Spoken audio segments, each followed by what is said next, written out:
One of the old maps, years and years ago, the church, I'm not sure if they commissioned or if they purchased after they had already been done, satellite maps of the entire Holy Land. And then they produced new maps based on those, and then they got a whole bunch of absolutely gorgeous color photos. Some of those are in the back of your scriptures, these color photos. But they sold a set that had the satellite photograph of the Holy Land. It's about this big, and all of these photographs and 10 times more in a set for wall charts. And since I was teaching seminary, I just bought a set for our own use, and they have since been discontinued, and you can't get them, so I'm always glad that I bought them when I could. So this is obviously the Mediterranean, and give you a kind of sense that the entire New Testament takes place within that 100 miles in the Holy Land. It's 100 miles from Jerusalem up to Dan, and that's the whole of Christ's life is in that 100 miles. This is obviously indicating the journeys of Paul, but it doesn't name each of the cities. It only names 4 of them that end up the 7 cities of the book of Revelation. So I wanted you to see where they are and where the Isle of Patmos is. It's a little tiny island, 6 miles by 10 miles, just a piece of rock, and this is off the coast of Turkey. But these little islands here, Patmos, Kos, Samos, all of those, I don't know if you want to name some others, those are all Greece. And so when we were working with refugees, they only needed to get from the coast of Turkey out to Lesbos, one of these islands, to have entered the European Union. And so that's where there were thousands and thousands of refugees. What do you do with them on a rocky island? And so they end up getting brought over to Greece, which was a disaster in and of itself. But when they started patrolling that to stop any refugees from coming from Turkey onto the islands, then they came down and are trying to get out of Libya and North Africa, crossing the sea, often up here to Italy, and it's hundreds of miles, and thousands and thousands and thousands of deaths. So I look at this map and have different memories than most people looking at that map. As we were reading about in the book of Revelation in chapter 1, it talks about, and this is, turn it to the right page, verse 10, I was in the Spirit on the Lord's day, and I heard the sound of a trumpet. Now, the Lord's day, as we talked about last week, is always, in every commentary I've ever seen, except this one, it's the Sabbath, which is the Lord's day. There's no question, the 8th day of the week. But the imagery is not Sabbath day imagery. It's imagery that associates, you've got Jesus standing there dressed as the high priest, standing next to the menorah. That is Day of Atonement, the day of the Lord, which is the day of the Lord in the Old Testament. Day of the Lord in the New Testament is Sabbath. Day of the Lord in the Old is Day of Atonement. But it also,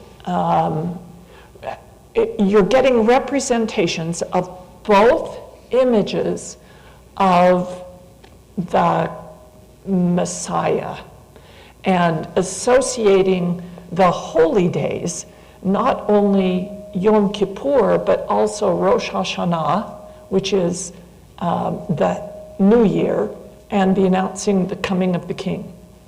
So what you are dealing with is imagery that overlaps of both king and high priest. And Jesus is both. As the high priest, he emerges from the Holy of Holies, having obtained forgiveness for everyone. And his hands are filled with incense. Now, you'll catch the image of his hand is filled with 7 stars. In other places, the angels have their hands filled with incense. That is an idiom in Hebrew that you may not know. It is, let me find it here, right there. Milah et yad.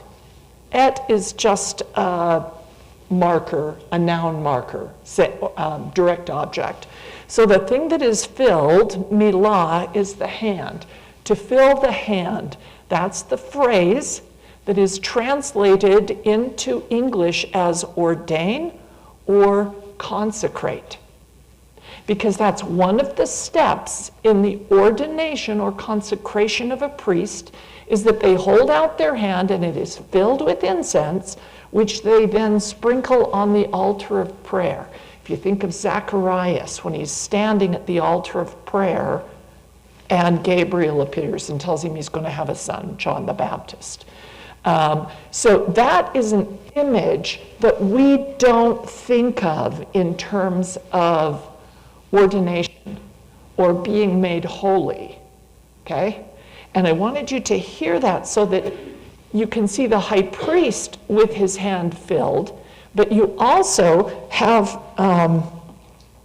then the king coming out of his house. This is the palace. Jehovah comes as the Lord of hosts. That means the head of the army. My favorite image of Jehovah as the head of the army is in the book of Joshua. And if you go to Joshua chapter 8, I don't know many teachers that have ever stopped and talked about this. Sorry, chapter 5. Something else is happening at 8. That's when they set up the altars at Gerizim and Ebal.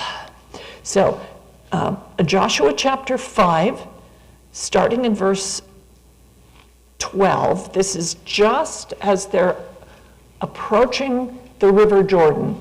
They're looking across.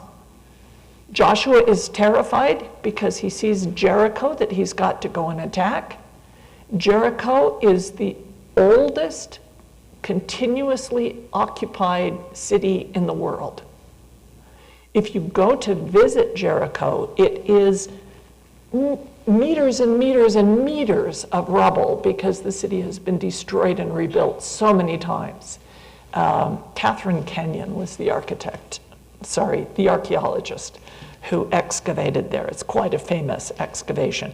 So Joshua is terrified. They're right on the edge of the Jordan River. The manna has ceased. That's verse 12. They don't have any food anymore. They have got to cross that river and go into the promised land or they're all going to starve. And Joshua goes on his own. Verse 13, it came to pass that when Joshua was by Jericho, he lifted up his eyes and looked, and behold, there stood a man over against him, opposite him, with his sword drawn in his hand. And Joshua said to him, went to him and said, "Are you for us or for our adversaries? Which side are you on?" He's this mighty warrior. And he says, "As captain of the host of the Lord am I now come." Now, you could see that as Gabriel, which means mighty man or warrior of God, or Michael as the head of the host. But what happens next tells you, no, it's not an angel, it's not a messenger. Joshua fell on his face to the earth and worshipped and said, "What saith my Lord unto his servant?" And the captain of the Lord's host said, "Joshua, take off your shoes. The place whereon thou standest is holy." Only Jesus says that, only Jehovah. You'll find in the book of Revelation that when other messengers come, they'll tell John or whoever, "Get up." Yes. Joshua chapter 5, and we read verses 12 through 15. So you have this image of Jehovah coming in the whole armor of God as a mighty warrior meeting, that's Jehovah comes and meets Joshua. It's a little confusing because they both have the same name later, right? Yeshua is Joshua. And his hand is filled with a sword. And so you're going to see that sword often as indicating the presence of the king. But you will also see the hand filled with burning incense, which gets scattered over the face of the earth. What is it that this figure, this high priest and king, because he's both, what's he doing with the incense? Is it going up in prayers that he is the mediator for? Or is it coming down and burning up 1/3 of the earth? Flaming hail. And I just wanted you to see that image and the two-sided nature of it. And that idea of both positive and negative imagery at the same moment is all throughout the book of Revelation. It's also throughout the book of Isaiah. So John isn't doing anything new, but it's pretty amazing. So there are all kinds of verses where the Lord's hand is filled. And in Isaiah, for example, chapter 2, verse 12. Nope. Chapter 1, verse. Nope. I'll find it here.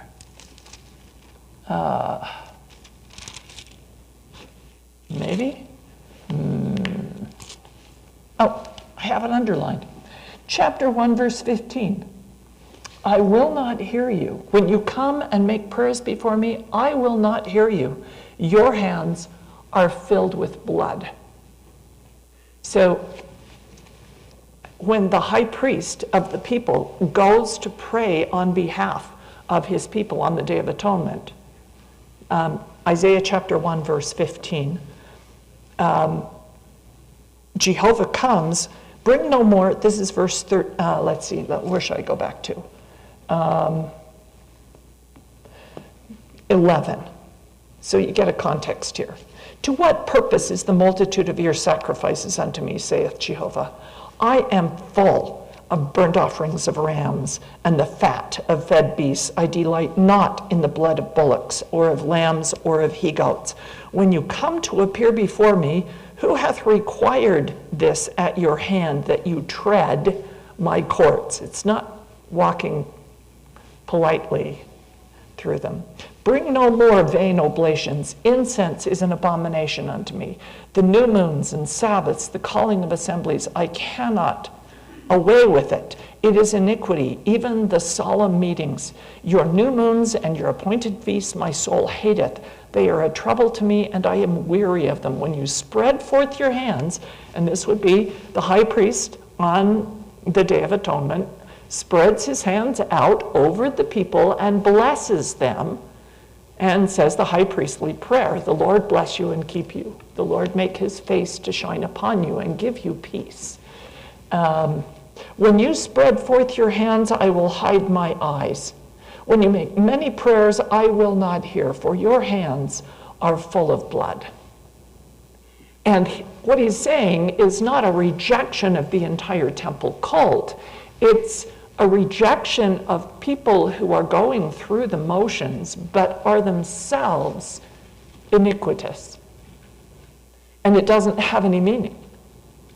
If you aren't a righteous individual, then heading off to the temple, if you lie to the bishop at your temple recommend interview, how does God feel about that? Do you think he doesn't know? If I got here and found out that people who didn't have temple recommends would simply, if they had a relative getting married, getting sealed at the temple, they'd borrow somebody's recommend and go. Do you not see that that might annoy God? You sure you want to do that? So this, what is your hand filled with, really matters. And in Malachi chapter 4, which we all know, okay, let's get to Malachi here. It's even after Zechariah. Malachi chapter 4. Speaking of the day of the Lord, what happens on the day of the Lord? Is it the day of great repentance and everyone is forgiven on Yom Kippur? Or is it the day the king comes with the sword in his hand and he's going to cut off everyone who has been wicked? Chapter 4, verse 5. Behold, I will send you Elijah the prophet before the coming of the great and dreadful day of the Lord. And the question becomes, which kind of day is it going to be for you when you meet the Lord?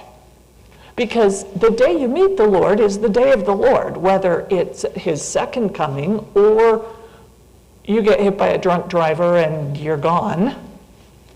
That's the day of the Lord when you meet him.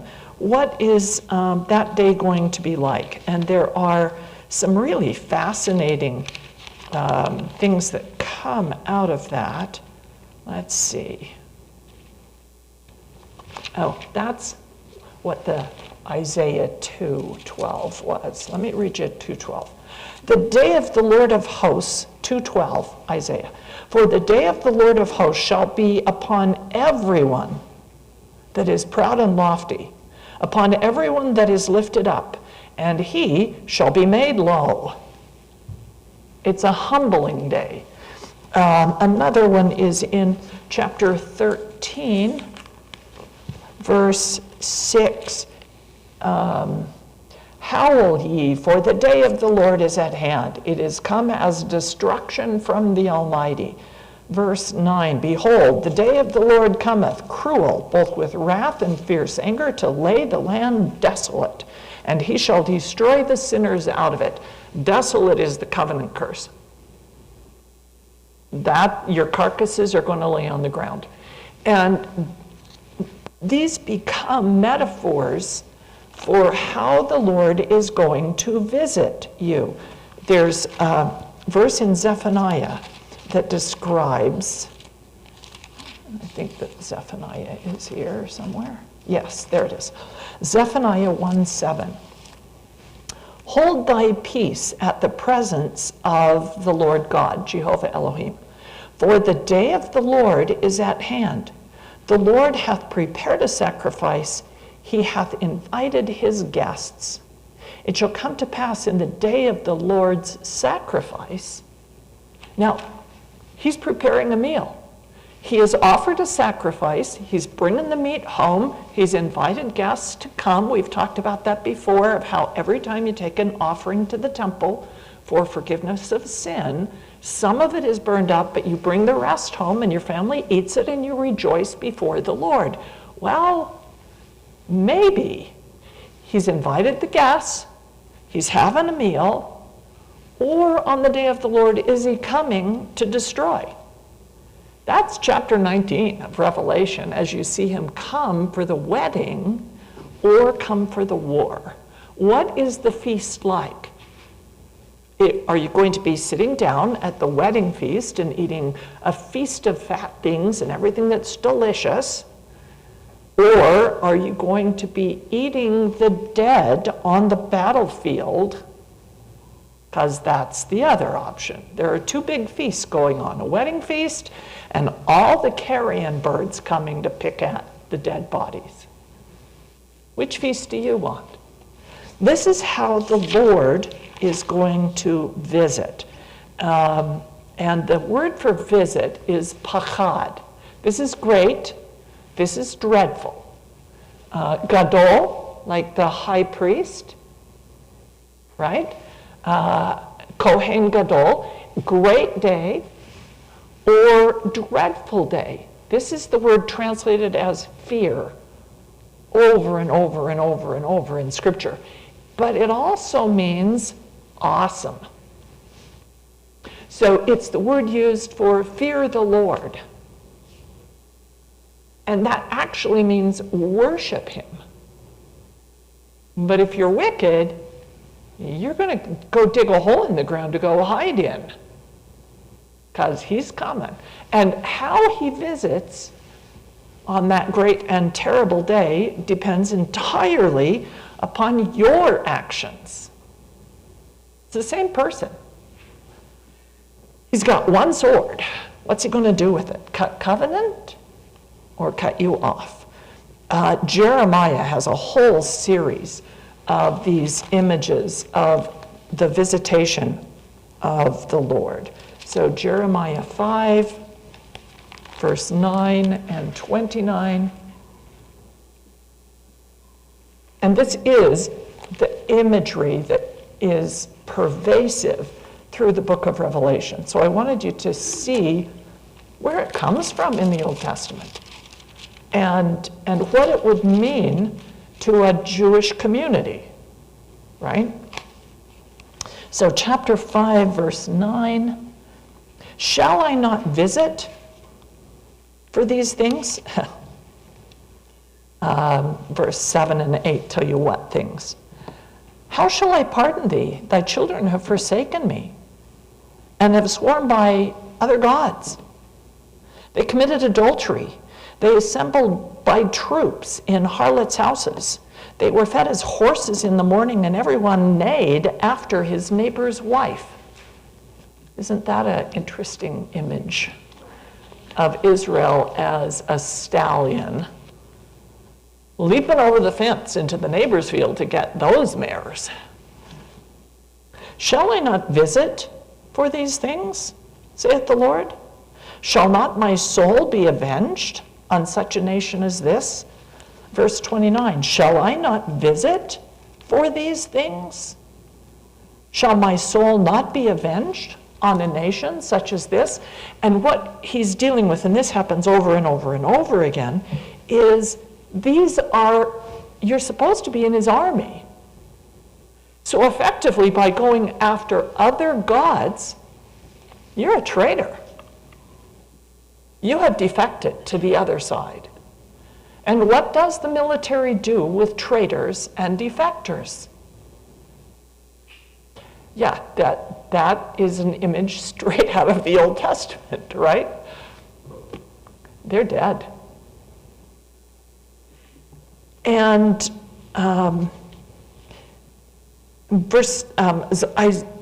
Psalm 89, which is one of the Psalms that we often read, but not all of it. Psalm 89, verse 32 says, this is the one in which Jesus is called the faithful witness in heaven. Firstborn, higher than the kings of the earth. Those are names that John has been using in chapter 1 of the book of Revelation. But you also have verse 32, I will visit their transgressions with the rod, and their iniquity with stripes. Well, where do we find a rod? Who is given a rod? That's Psalm number 2. The coronation of the king, where the king is given a rod of iron with which to smite the nations and his enemies. We think of the iron rod as a fairly passive object in a dream. We go and grab hold of it, and it's a handrail, right?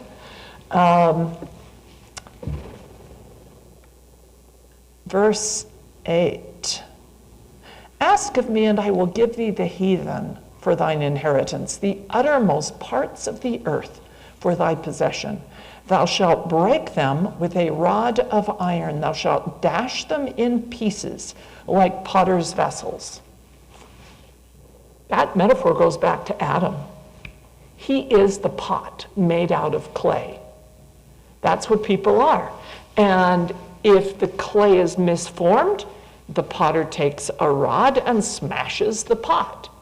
But the king is given this rod. Now, a rod of iron would have been very expensive in the time of the Psalms, at least. This is just the end of the Bronze Age. The Phoenicians and the Philistines have already entered the Iron Age. They've got iron chariots, but at the time of David, there are only 2 people in the entire army of Israel who have iron swords.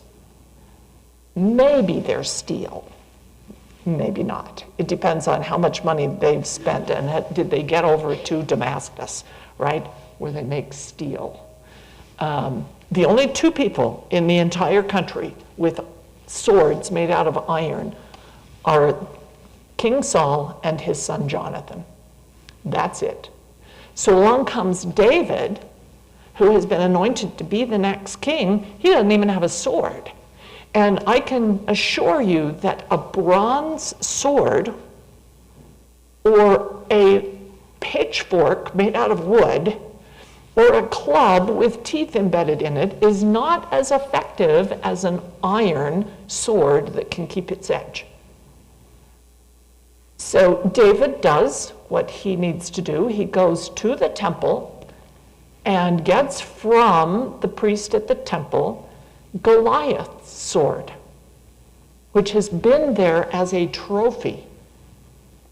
And that's what becomes David's sword. He uses Goliath's sword when he has grown up and can wield that sword. He couldn't do it when he was 16, right? So swords are really rare. Iron is really rare.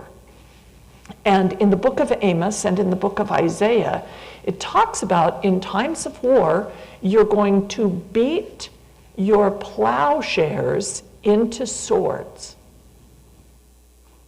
And in times of peace, you beat your swords back into plowshares.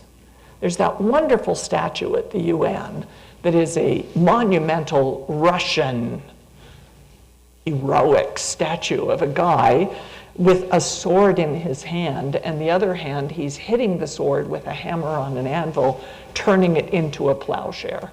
Don't we wish Russia was doing that? But the same piece of metal, that same rod of iron, will either deliver you fertility, because an iron-tipped plow can dig deeper into the ground.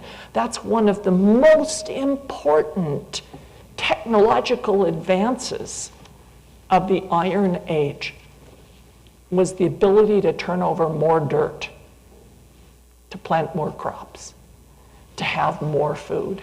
So everybody's not just on the edge of starvation all the time. But when war comes, you take that metal off your plow because you're not planting during war. The enemy's going to come and trample your fields or steal your grain, which is what the Russians apparently are doing right now, or have been for years. And you beat that into a sword to protect your family. So what is Jehovah going to do with that rod of iron? Well, it depends on what you have done. Jeremiah 15 has a different image of the visitation of the Lord. Same word, pachad, 15:5. That's not right. 15:15. O Lord, thou knowest, remember me, visit me, revenge me on my persecutors. So asking God to come and protect you with that sword, not attack you with the sword. Jeremiah 27:22 is when Jehovah shows up in Babylon to finally set his people free. 27:22, sorry. So many verses I couldn't mark them all this time. They shall be carried to Babylon, and there shall they be until the day that I visit them, saith the Lord. Then I will bring them up and restore them to this place. Another one, Psalm 106. Visit me with salvation. Isn't that a beautiful phrase? Who is it you're asking to come and visit you? Genesis 21, verse 1. Jehovah visited Sarah, and she conceived.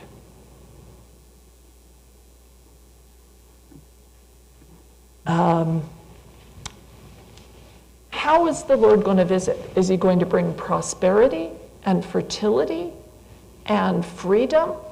Or is he going to, you don't have fertility and prosperity during a time of war because you can't get your crops out of the field. And instead, you're just hoping to keep your family alive. That's the visit. Genesis chapter 20, the Ten Commandments, verse 5.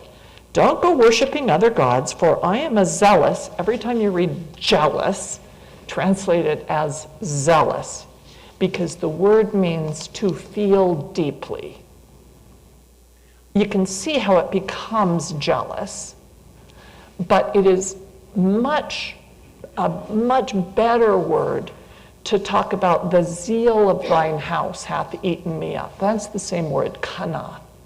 So instead of reading that God is a jealous God, which is kind of a negative emotion, he is a zealous God who cares deeply about how people treat him. Are you keeping that covenant? I am a zealous God, visiting iniquities on the fathers, on the heads of the children for 3 to 4 generations. Okay, so then how is the Lord visiting in the book of Revelation? I think first of all, he's going to visit with and fulfill the promises he gave in the book of Isaiah. And if you notice the last few chapters of the book of Isaiah, 60, 61, 62, etc., they're filled with promises of what Jehovah is going to do for his people after the captivity. So 61 verses 5, is that right? 5 to 7. Strangers shall stand. Okay, start at 4. You could actually start at 1, but we don't have the time. This is, the Spirit of the Lord is upon me. He has sent me to set the captives free. This is what Jesus reads when he announces that he is the Messiah. They shall be called trees of righteousness. They shall build the old wastes. They shall raise up the former desolations. Hear the covenant language there? They shall repair the waste cities, desolations of many generations. Strangers shall stand and feed their flocks, and the sons of aliens will be your plowmen and your vine dressers. But you will be called the priests of the Lord, the priests of Jehovah. Men shall call you ministers of our God. You shall eat the riches of the Gentiles and in their glory. For your shame you shall have double. For confusion shall they rejoice in their portion. Therefore, in their land they shall possess the double. Everlasting joy shall come to them. And so the idea is that instead of just having the Levites as the priests, after God comes at his next coming, everyone is going to be a priest. All of you will be priests. A universal priesthood. Each of the cities in these 7 cities that we're going to visit uses different names for God. The message, he announces himself by using different names. And virtually all of those names come out of the book of Isaiah. And it becomes important to contrast this very Jewish setting of Jehovah coming out of his temple and the people that he meets. They're going to have a feast together, and they're all going to be priests. They'll be brought into his house. They will be clothed in white. And all of the blessings for keeping the covenant will be theirs. That's a radically different message than Paul has been taking. Paul is like kind of spiritualized all of his Jewishness. Nobody needs to be circumcised. There isn't going to be really a priesthood. There isn't a temple. Jehovah's coming any day, and what he cares about is your personal righteousness, not whether you're eating the right meat. Who cares, says Paul. You can eat any meat you want. It doesn't matter what God it is dedicated to. Now, if your neighbors notice that you're going to the temple of Artemis to buy your meat, every single butcher shop in the ancient world was associated with a temple. So the only place you could get meat was at a temple. And the priests would sell the excess in order to get the money to run the temple. So Paul's converts have been going to the temple of Zeus or the temple of Demeter or the temple of whatever for their meat. And they're asking, does that look like I'm worshiping that God if I eat meat dedicated to that God? And Paul says, doesn't matter. Unless you got a really nosy neighbor, and then if it upsets them, don't do it. Just keep them happy. That's not really what John is saying. And we're going to hear some language in which they go back to, let's go there, Numbers chapter 25. Numbers chapter 22, 23, and 24 are a separate book about a separate prophet within the book of Numbers. It's the prophet Balaam, who is not an Israelite, but speaks prophecies about the coming of the Messiah. I shall see him, but not now. I behold him, but not nigh. There shall a star come out of Jacob, and a scepter shall arise out of Israel. That's the star of Bethlehem. Prophesied not by Isaiah or Jeremiah or any of those guys, but Balaam. It's very interesting to read the writings of Balaam. In the very next chapter, the very first 3 verses describe that after God had used Balaam to bless Israel, no matter what the guy hiring him tried to do. Balak is their enemy, the king of Moab. He is trying to get Balaam to curse Israel. And every single time that Balaam gets up there and raises his hands over, looking over Israel, he pronounces another blessing on him. Drives Balak crazy. And Balaam says, look, I can only speak the words that God puts in my mouth. You could pay me a house full. This is verse 13 of chapter 24. If Balak would give me his house full of silver and gold, I cannot go beyond the commandment of the Lord.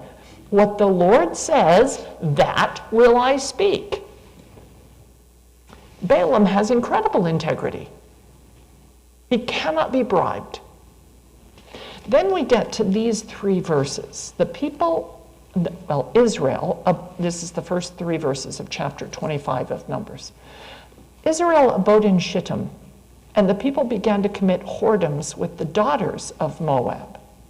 And they called the people is the Israelites, that's their name, the people of God, Ami, my people, unto the sacrifices of their gods. And the people did eat, and bowed down to their gods. And Israel joined himself to Baal Peor, meaning they're probably having sex with some of the people in that town. And the anger of the Lord was kindled against Israel. Now, the next whole chapter is all about Phinehas, who has zeal for God.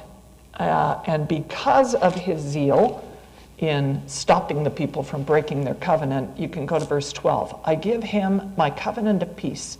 He shall have it, and his seed after him, even the covenant of the everlasting priesthood, because he was zealous for his God and made atonement for the children of Israel in the day that they sinned. 24,000 people die.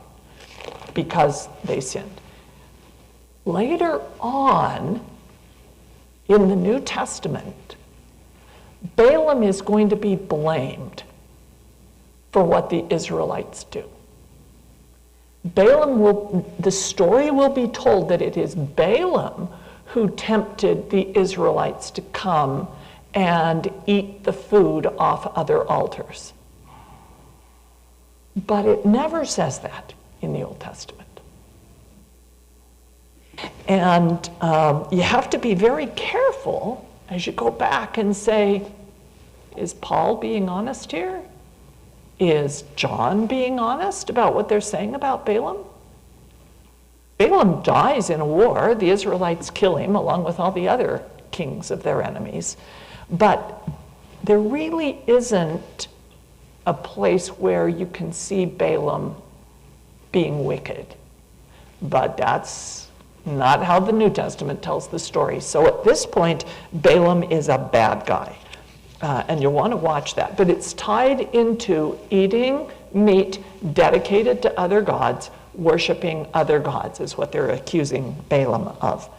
As we get into the 7 cities, letters are being sent to the angels of these cities. If you go to Malachi chapter 2, and of course that's the last book in the Old Testament, so just before Matthew. Malachi chapter 2, verse 7. A priest's lips should keep knowledge. They should seek the law at his mouth, for he is the messenger of the Lord of hosts. Messenger in Greek is angelos. The priests are the angels of Jehovah. So the angel over the city in the book of Revelation, probably the priesthood leaders in each of these cities. Paul has traveled around this area. He's been to a couple of them. We know he went to Ephesus because he wrote Ephesians, right? But many of the other cities, we don't have a record of Paul being there.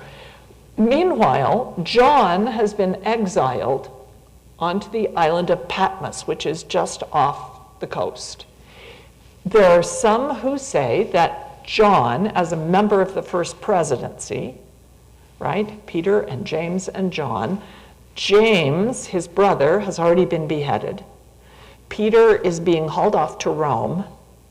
James, the brother of Jesus, has taken the place of John, taken the place of James, the brother of John. But James is one of the pillars of the church in Jerusalem. Paul will get permission to do stuff from Peter and from James. And John is part of that, apparently, first presidency.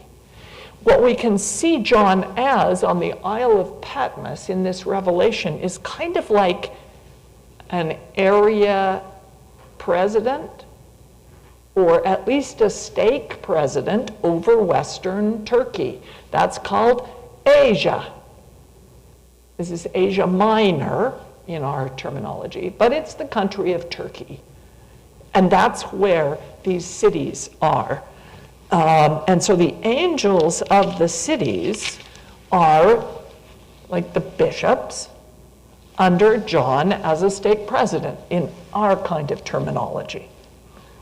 Or it might be stake presidents under the area presidency, right? And the criticisms that come to those individuals, very much like the kind of criticism that the Lord ladles out in the Doctrine and Covenants on the priesthood leaders. You ought to be doing better than that.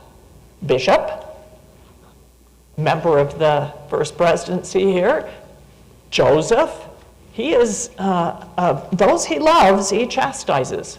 And his leaders are held to a higher standard because they are the light and guide to their people. Now that imagery is part of this 7 candles, right? The candlestick. Each city is a light to the nations. You are a light and a guide. I will give you this handout and the map. I'll send you a link to the map.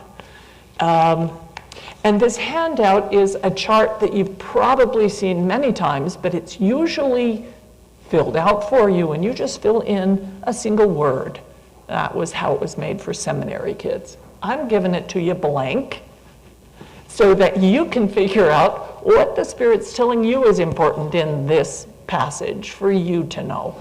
And what it is the 7 cities in the order that they're given, and the pattern of every letter.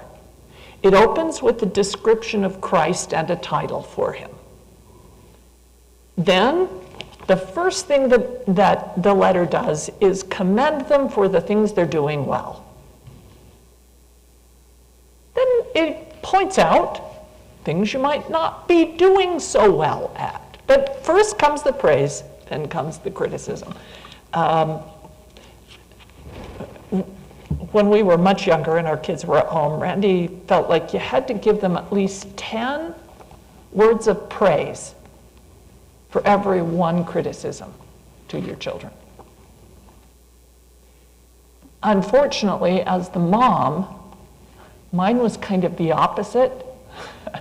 Pick up your shoes, you left the backpack on the floor, did you do your homework, where's your lunchbox? You know, I could hear 10 criticisms for every, oh, you did really well on that paper. And we should follow maybe this pattern of what you do right before you mention what you do wrong. And then it lists what the Lord's correction is, what I want you to focus on. This is your city's issue. This is kind of like the message you get at ward conference, right? For your ward. And then the final column is the Lord's promise if you do that. And that may be the most important stuff in all the letters. And it certainly is the most Old Testament stuff in all the letters, is the Lord's promise to the people if they rise to the standard he's expecting. It begins with the city of Ephesus, which is here. It's a coastal city. It was the capital of the Roman province of Asia.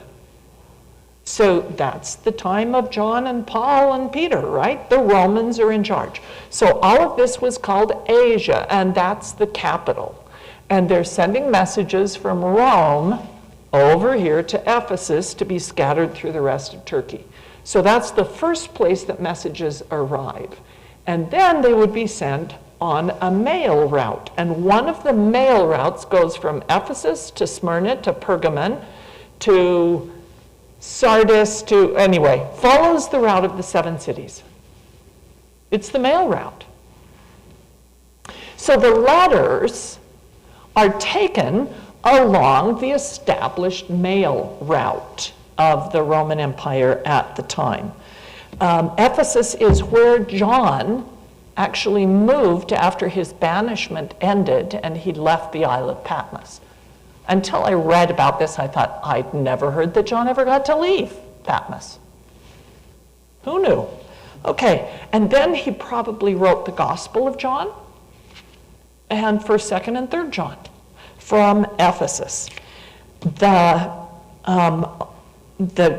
temple that was there in Ephesus was literally one of the 7 wonders of the ancient world. The temple, I believe it was to Artemis, was 4 times the size of the Parthenon. So if you've been to the Parthenon, take 4 of those.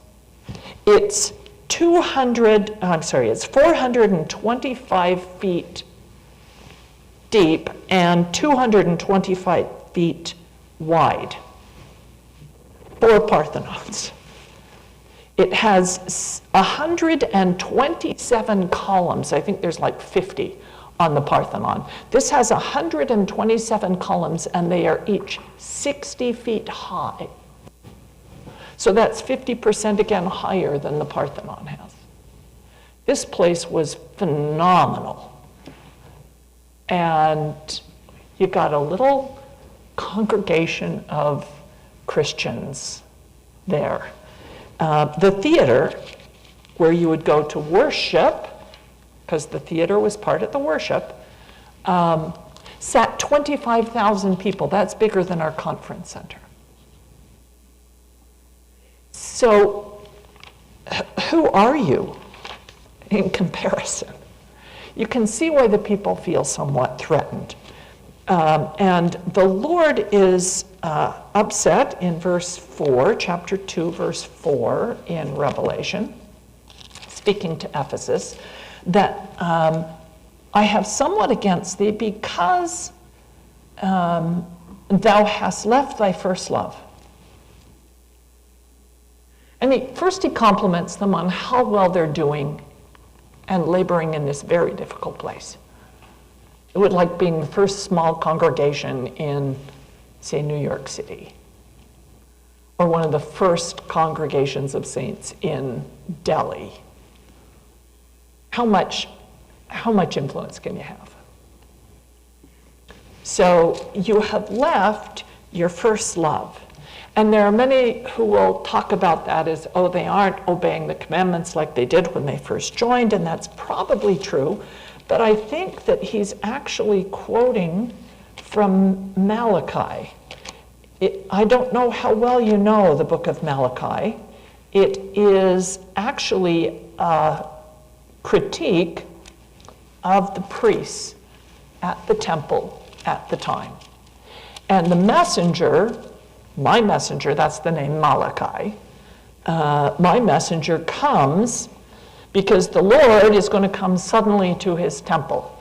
And he wants the priests at the temple to be righteous and doing the right things when the Lord comes. It's like the servants, if the master's away, they're going to be goofing around and doing who knows what. If they know the master's coming, they're going to stop doing that. They're going to clean up and bring in the crops and do all the things they're supposed to. So while the master is away, the mice will play. And Malachi comes to say, stop it. He's coming. You need to change. And in chapter 2, verse 14 and 15, this is right after where he is the messenger of the Lord of hosts, the Lord will not receive their offerings anymore. Verse 14. And you say, wherefore? And the answer is, because the Lord hath been witness between thee and the wife of thy youth, against whom thou hast dealt treacherously. They're divorcing their first wives and marrying a younger trophy wife, the priests. She is thy companion, the wife of thy covenant. Did not he make you one? Wherefore one? That he might seek a godly seed. Therefore take heed to your spirit, and let none deal treacherously against the wife of his youth. The Lord hateth putting away. That's the term for divorce. And I think that what he's suggesting here is you're leaving your first love that you made a covenant with, didn't you? And all too often, not only through history, but even in our day, we see priests leaving their wives and their kids and marrying somebody else. And of course it's legal. So who is going to abide the day of his coming? I'm sure that you could quote that to me. Malachi chapter 3, verses 1 to 5.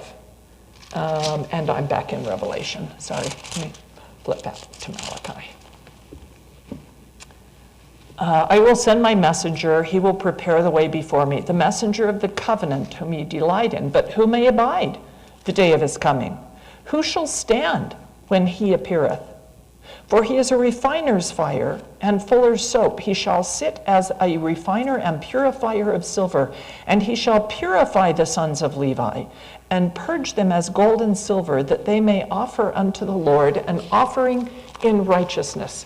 This is exactly like in the book of Ezekiel, where Jehovah shows up in his chariot, brings Ezekiel to the temple, and says, look at what's going on in my temple. It's just horrible. Worshiping other gods, even the old men. The women are way more interested in this silly god with curly black hair who's raised from the dead, that they want to worship him instead. So we're going to start right here in the city of Jerusalem at the temple. We start at the temple with the priesthood, and he has 6 men with swords and 1 priest with a pen. So you got the pen and the sword, and the priest is going to write God's name on the ones who are going to survive, and those who do not have God's name on their forehead will be cut off. And the massacre begins at the temple. It's very vivid, and that's the book of Revelation, and it talks about having his name upon you. And the idea is, if you want to abide the day of his coming, you have to be keeping the covenant. You can't just be making a mockery of your covenantal promises. Chapter 2, verse 5 to Ephesians says, remember from whence you are fallen. And he's trying to get them to go back and remember how they made the covenant and the intentions they had at the time. But that quotation takes you right back to Isaiah chapter 14, describing Lucifer, how thou art fallen, O son of the morning. Who are you following? Which of these 2 figures that we'll see through the whole rest of the book of Revelation are you following? Which son? I mean, I'm sure that you have seen the memes on Facebook that say, do you know what Mormons believe? Mormons believe, and it doesn't say members of the Church of Jesus Christ of Latter-day Saints, right? Because nobody says that but us. And it says, Mormons believe that Satan and Jesus are brothers. That's some kind of heresy. And we go, yeah? Well, you're going to see Satan and Jesus, these 2 brothers. Which one is keeping his promises to his dad? Which one is faithful? And that's the question to that city. You get to Smyrna in verse 8 of chapter 2, and it says, these things saith the first and the last. Well, apparently the coins in Smyrna were stamped. You can just imagine it with the emperor's face in the middle and then some words around the edge. You can picture these old coins. And it says, first in Asia in size and beauty. So it's kind of a play on what their claim is. We're first. We're the most important city here in Smyrna. And we have no idea. Izmir is the name of the town now. And the name for Jesus is the first and the last. I went back to see, when do we see that phrase used in the Old Testament? And there are 1, 2, 3, 4, 5, 6, 7, 8, 9, 10 times when it's used to describe the acts of the king. Now the acts of David, the king, first and last, are they not written in this book? And it goes through, now the acts of Rehoboam, first and last. So first and last has, for these congregations, a connotation of the acts of the king, first and last. But then it changes. And in Nehemiah, it's describing the first day of Sukkot, which is the harvest festival that comes right after Rosh Hashanah, the coming of the king, the crowning of the king with the blowing of the trumpets, then Yom Kippur with the blowing of the trumpets, and then you get Sukkot, Feast of Tabernacles, which is 8 days The harvest festival, the coming of the king, the ingathering into the house, you can see that as a metaphor for the second coming, right? And the great harvest of souls. Who hath, let's see, and day by day, from the first day to the last day, he read in the book of the law. So the first and the last describes this great harvest festival. Well, what's the book of Revelation about? And it's the harvest. And is he coming as the king with the sword in his hand, or is he coming as the great high priest to obtain forgiveness for your sins? Well, that depends. He's going to visit. What kind of day is it going to be for you? Rosh Hashanah or Yom Kippur? And then Isaiah changes how it's used. And it's in Isaiah that it says, who hath wrought and done it, calling the generations from the beginning? I, the Lord, the first and the last, I am he. That's Isaiah 41:4. Isaiah 44, verse 6. Thus saith the Lord, the King of Israel, and the Redeemer, the Lord of hosts, I am the first, I am the last, beside me there is no God. Isaiah 48:12. Hearken unto me, O Jacob and Israel, my called, I am he. I am the first and I am the last. So by using that phrase, he's reminding you of the coming of the Lord in the book of Isaiah. And how's he coming? We find it also in the Book of Mormon as one of the titles in 3rd Nephi chapter 9, and 3 or 4 times in the Doctrine and Covenants as it talks about the end of days, section 45, right? And others. Smyrna, as we're talking about it, verse 9 says, those who say they are Jews but aren't. It mentions the synagogue of Satan. Verse 13, the Satan's seat where Satan dwells. Verse 14, the doctrine of Balaam. Verse 15, the doctrines of the Nicolaitans. We usually don't know what they're talking about. But Nicolaitans, I've seen this phrase used for them. I thought I should define it for you. Antinomian license for sensual sin is this group of people. What does that mean? Antinomian means against the given laws. You're claiming to have the right to not keep those laws. And so the Nicolaitans, and Nakal is actually a Hebrew word right here,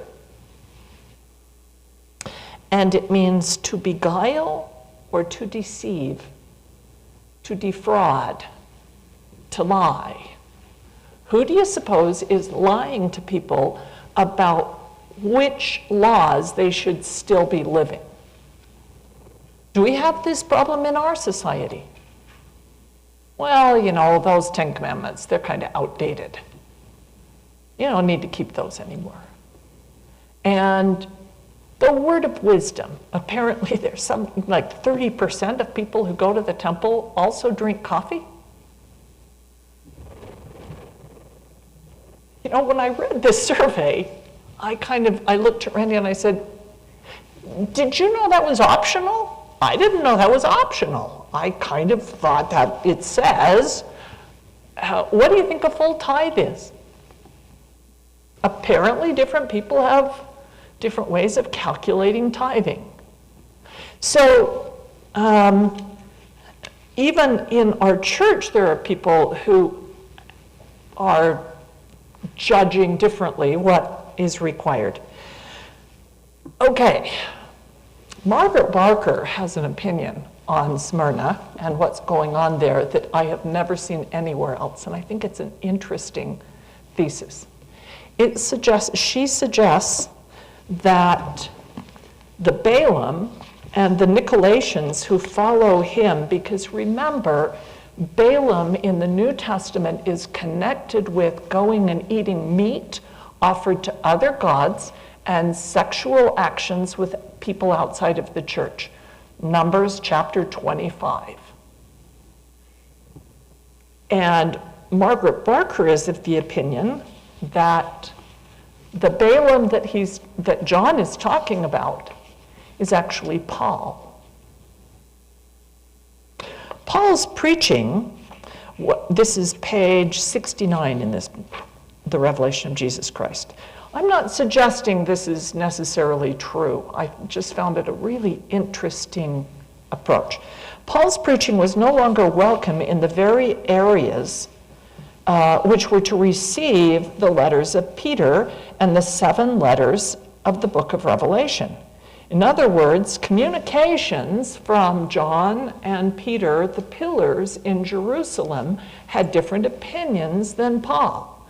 And the congregations were dealing with which one of these two sets of leaders are we going to listen to?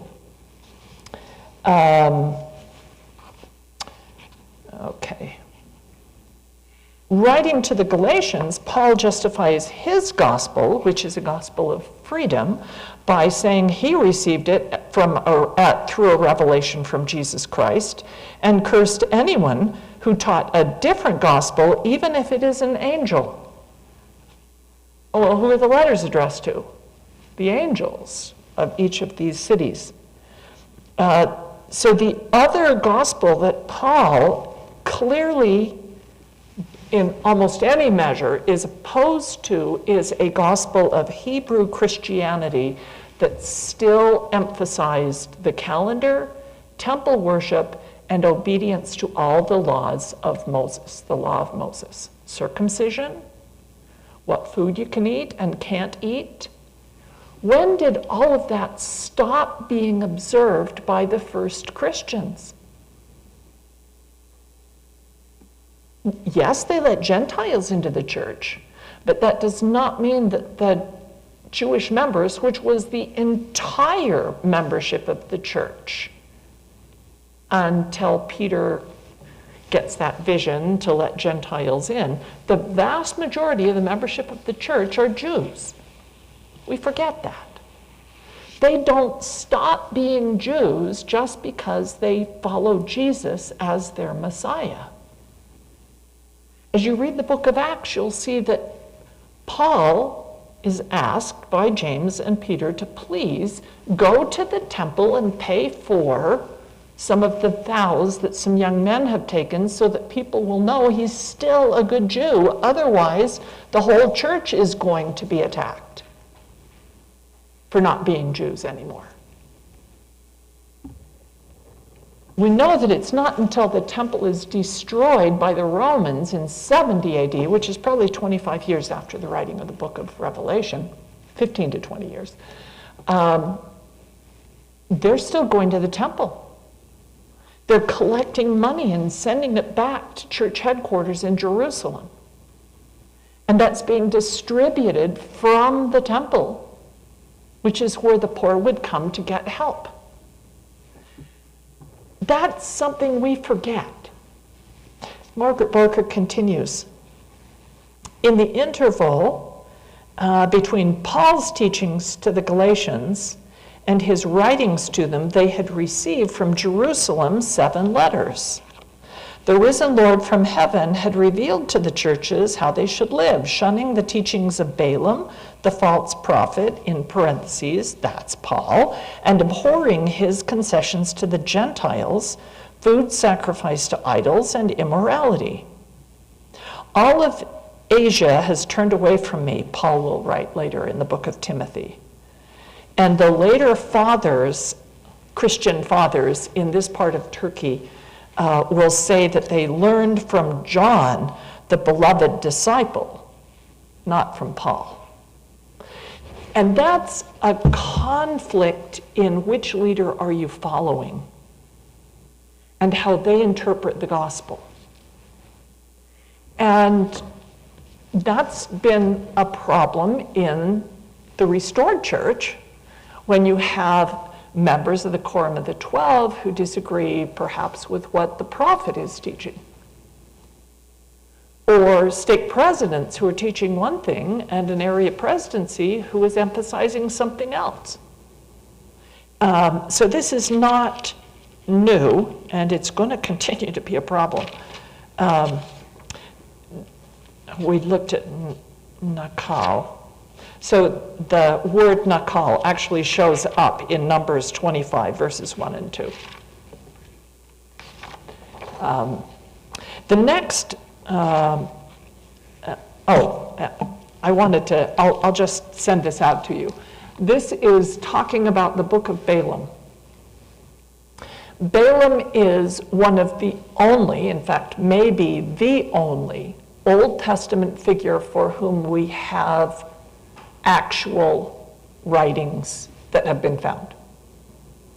And this is a city in Jordan, and this is a wall of a city that they were excavating, and an earthquake had hit and knocked the plaster off the walls, and it was sitting on the ground.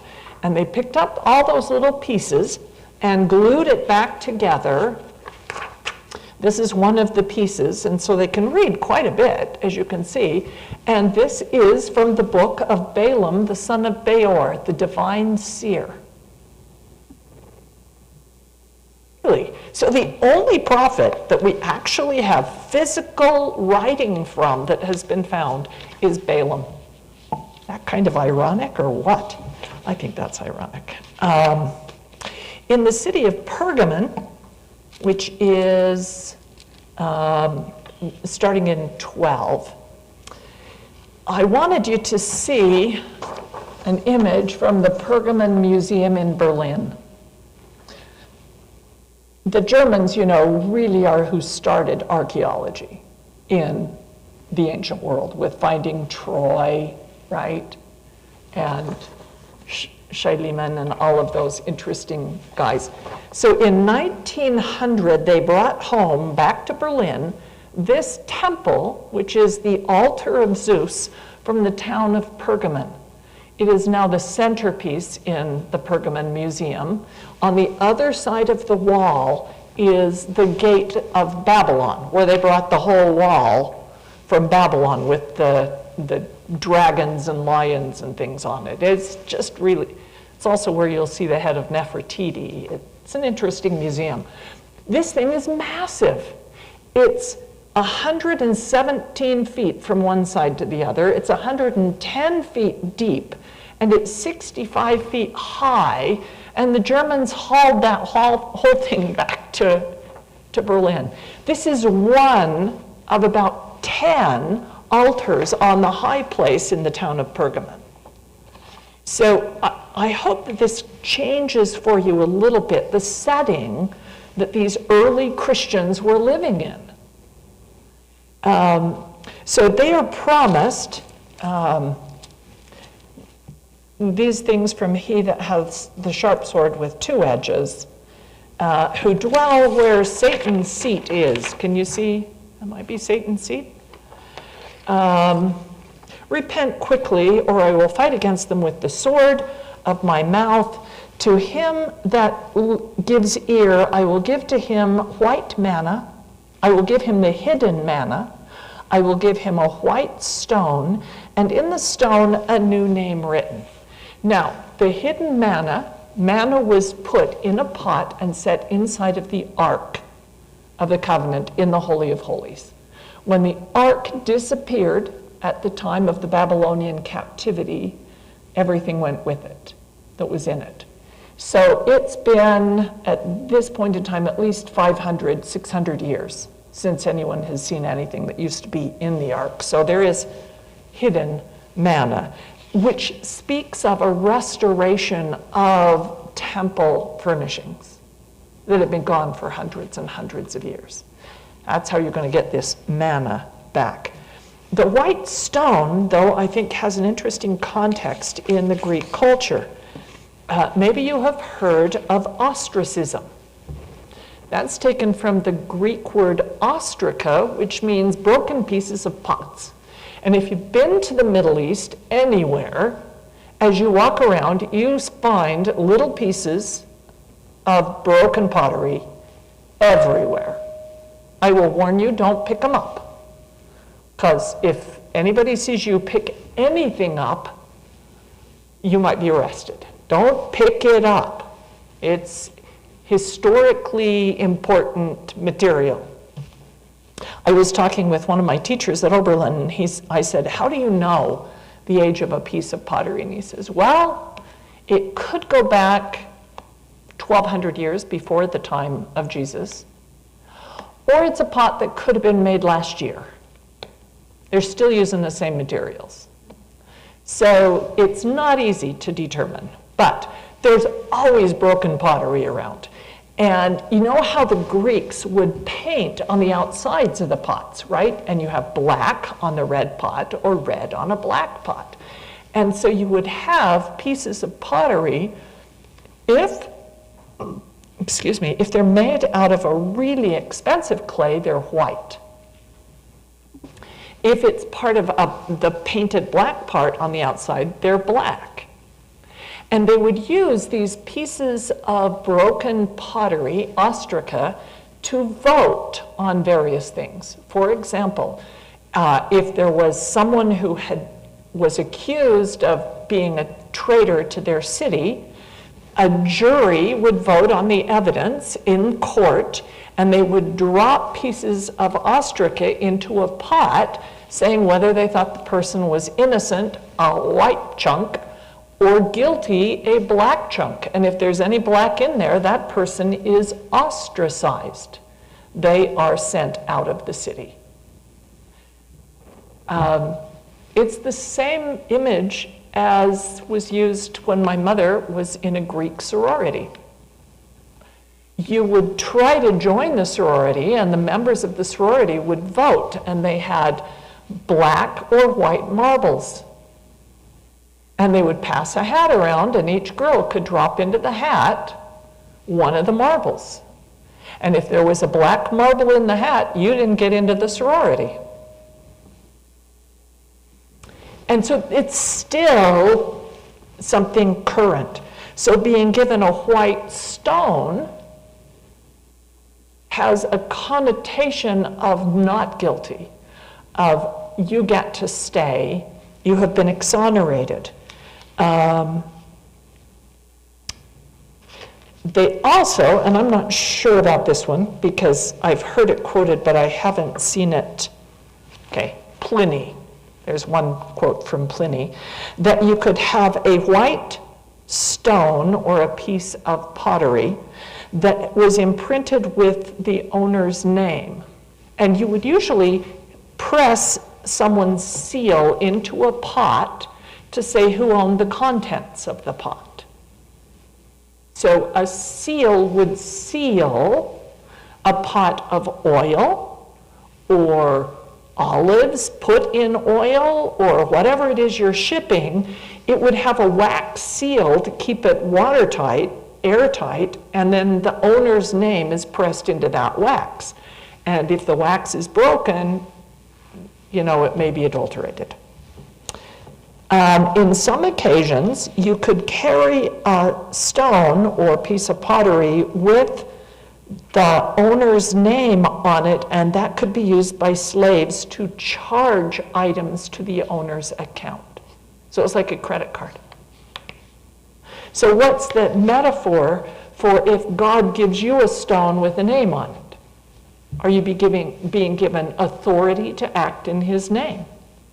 Maybe. Maybe it's like the stones on the shoulders of the high priest, which are stones with names on them. Or the stones on the breastplate.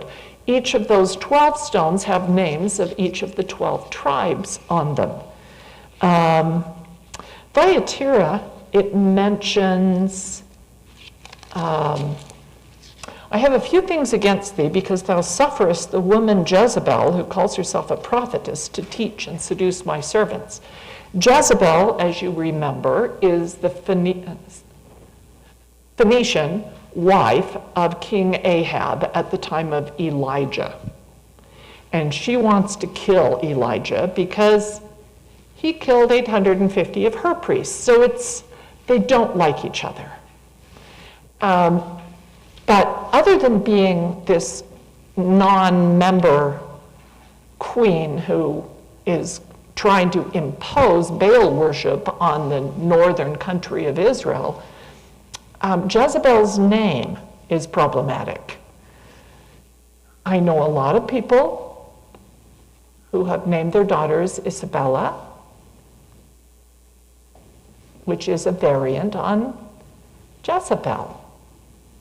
And they usually, in a book of names, say it means chaste.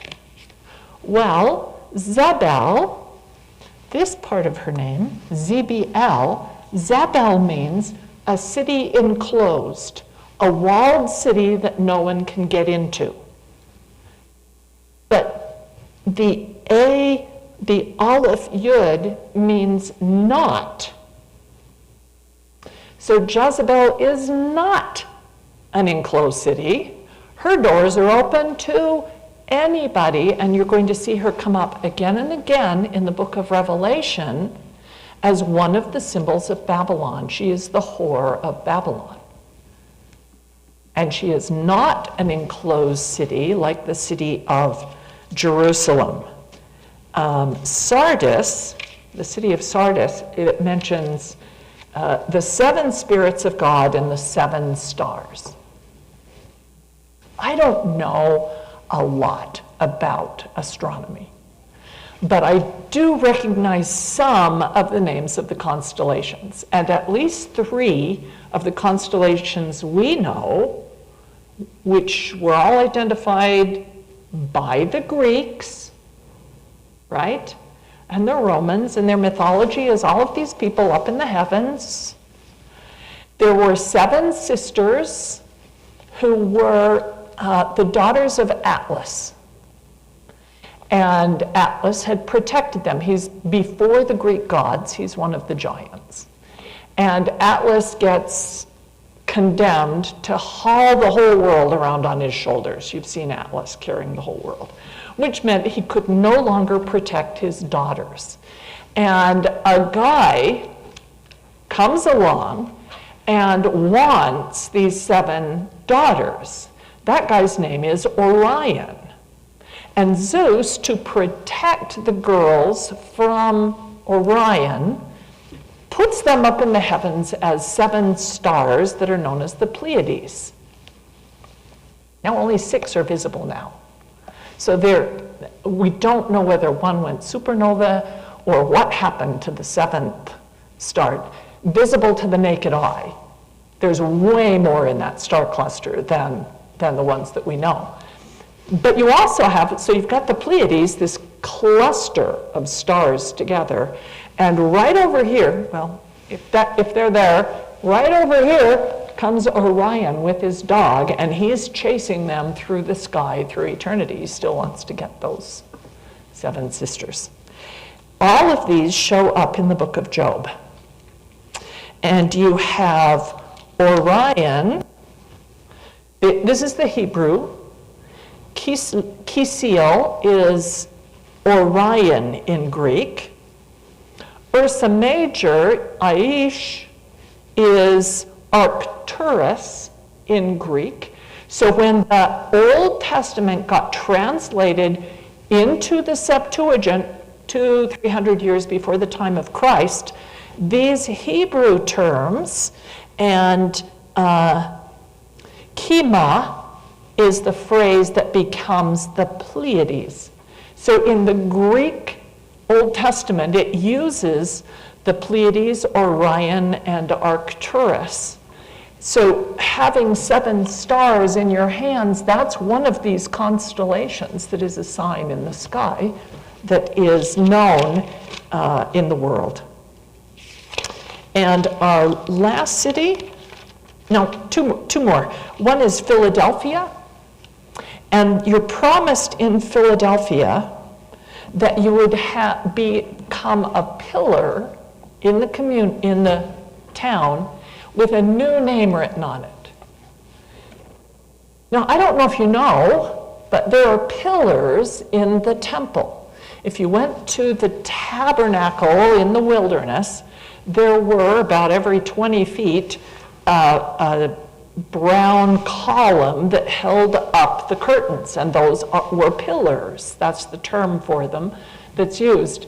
When the temple is built by Solomon, he added two massive columns either side of the door going into the holy place. And one of them has a name on it that is Boaz, and the other has a name on the pillar, which is Yachim. Boaz means in the strength of, and Yachim means to be established. So as you walk through that door, you are established in the strength of the Lord. It's kind of what they interpret it as. But having pillars named after important people in the community, Boaz, the husband of Ruth, the grandfather of David, is kind of where this is coming from. If you're going to be a pillar and have a new name written on you, are you going to be called to important position of leadership in the future? Maybe you'll be in God's temple, a doorkeeper in the house of the Lord. The final city that we'll talk about is Laodicea, which is here.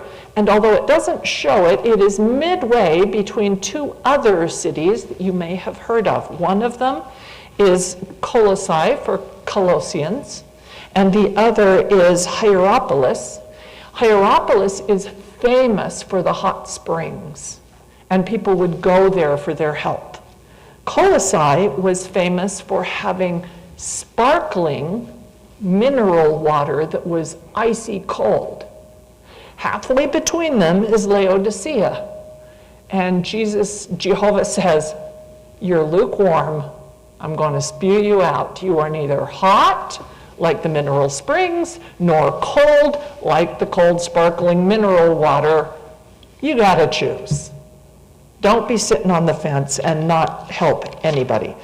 So I went through and just looked at each of the blessings, cross-referenced it to where that is fulfilled later in chapters 19, 20, 21, 22 in the book of Revelation, and then cross-referenced it back to the Old Testament where those images and metaphors come from. It's really fascinating to do that. So you will get in your email a form on which you can follow that through, because we don't have enough time to just fill in that column. I'm struck as I read through these letters to the various churches that they haven't changed a whole lot. I mean, membership in the church hasn't changed a whole lot. And we still deal with many of the same problems, some of the same challenges. But at the same time, we are also promised the same blessings if we are obedient and diligent. We should concentrate on that last column of God's offered blessings to us if we continue faithful. And I leave that with you in the name of Jesus Christ. Amen.